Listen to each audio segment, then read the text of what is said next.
no matter what you face. No matter how bad it is going to be, when there is a challenge. And by a challenge, I mean anything in life, any challenge, anything that you're facing. The only way to overcome the challenges that you face is to start walking. Take that step every day, no matter what you are facing. Get up and start walking. I have the ability to see the end before the beginning even begins. And what that means is I know that to get to the very end, I can see it right now.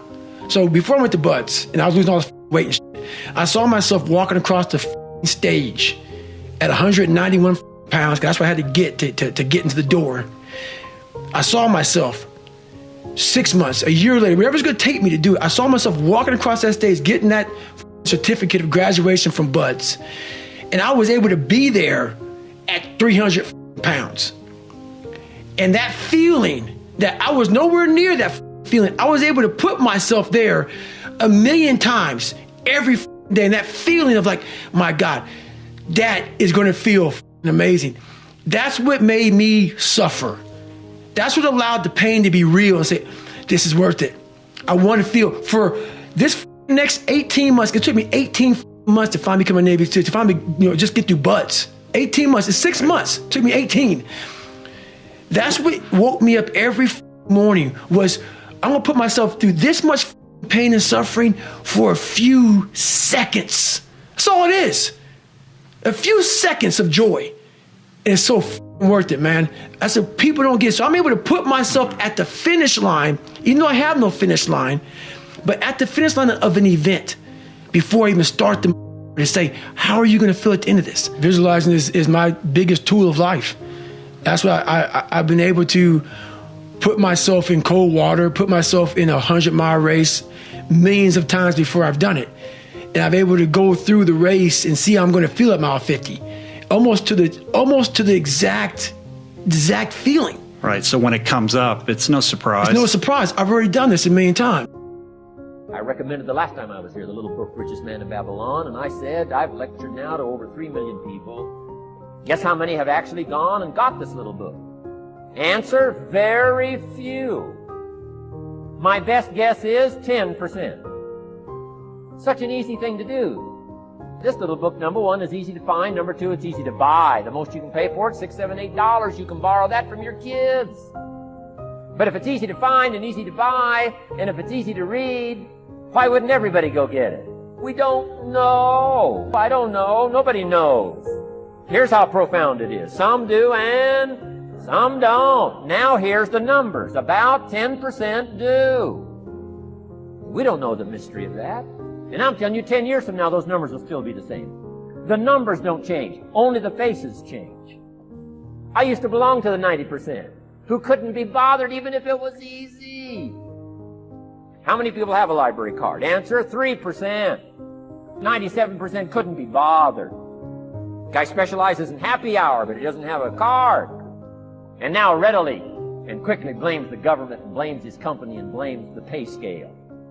Here's my advice to you today. Walk away from the 97%. Don't talk like they talk. Don't go where they go. Don't act like they act. Don't specialize in what they specialize in. Throw away the blame lists they cling to. You got to be consciously conscious today, because your environment can hypnotize, mesmerize, and paralyze you. The other thing is, take full responsibility for your life. Oscar Wilde once said, responsibility is what we expect from somebody else. This is very true. Most people dread accepting responsibility. That's just a fact of life, and we can see it in operation every day. We can see ourselves getting hot under the collar when the dentist keeps us waiting, and we're sitting there reading old magazines when our appointment was 30 minutes ago. And we don't stop to think that we forgot to mail in this month's mortgage payment. We can see ourselves growing angrier and angrier because a business contact is supposed to call at noon, and here it is almost 2 o'clock, and the phone still refuses to ring. But we don't stop to think about the calls we ourselves have forgotten to return while we've been so busy fuming. We can see ourselves writing an angry letter to the airline because a flight was delayed, but we don't write an angry letter to ourselves when we're late for something, even though that might not be a bad idea at all. Yes, we can see avoidance of responsibility all the time in both our personal and professional lives. And here's something else we can see just as often. We can see that most people aren't as successful as they wish they were. Do you see there's a connection between these two very common phenomena? I certainly do, and by the end of this session, I hope you'll agree with me. I hope you'll understand that it's in your best interests to take responsibility for everything you do. But that's only the beginning. I'm also going to suggest that many times it's even best to accept responsibility for the mistakes of others, especially when you're in a managerial or leadership role. I can hear you saying, "What? Accept responsibility for someone else's mess-ups? Why would I want to do something like that?" Well, that's a fair enough question, and over the next few minutes, I'll try to answer it. One of my weak points in my personal life is I don't like technical stuff. So even though I have to be on Twitter and Instagram and Facebook, I don't care for that. So guess what? I find somebody who loves to do that. You know, I find somebody who has a strength where I have a weakness, and I partner with them. All you're trying to do is get to the goal. No one gets there by themselves. Everybody needs help. Now, when you know what you got going for you, be confident, not cocky. Managing your strengths, knowing what they are, and don't let nobody talk you out of it. And that gets you fight ready. You get fight ready like that. You got to know you. Helps you develop your skills. All the while, you're developing your strength. You just got to keep developing the strength. Don't let anybody talk you. At the same time, you must work on improving your weaknesses. So I've had to, in spite of myself, get on Instagram, get on Twitter, get on Facebook. I got to do the videos whether I want to or not, because the world is moving to social media. If I had as many followers as Kim Kardashian, I probably wouldn't even have to do this TV show. During the years when professional basketball was just beginning to become really popular, Bill Russell, who played center for the Boston Celtics, was one of the greatest players in the pro league. He was especially known for his rebounding and his defensive skills. But like a lot of very tall centers, Russell was never much of a free throw shooter. His free throw percentage was quite a bit below average, in fact. But this low percentage didn't really give a clear picture of Russell's ability as an athlete. And in one game, he gave a very convincing demonstration of this.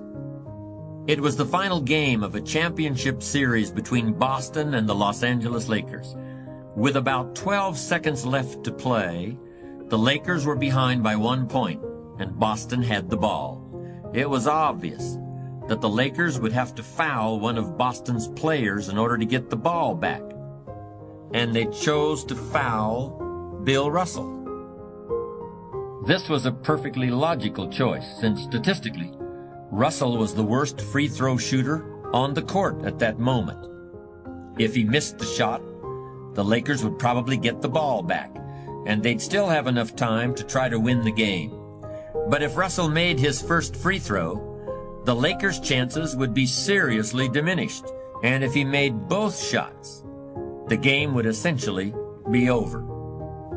Bill Russell had a very peculiar style of shooting free throws. Today, no self-respecting basketball player anywhere in America would attempt it.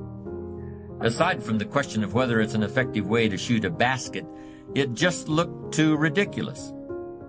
Whenever he had to shoot a free throw, the 6'11" Russell would start off holding the ball in both hands about waist high.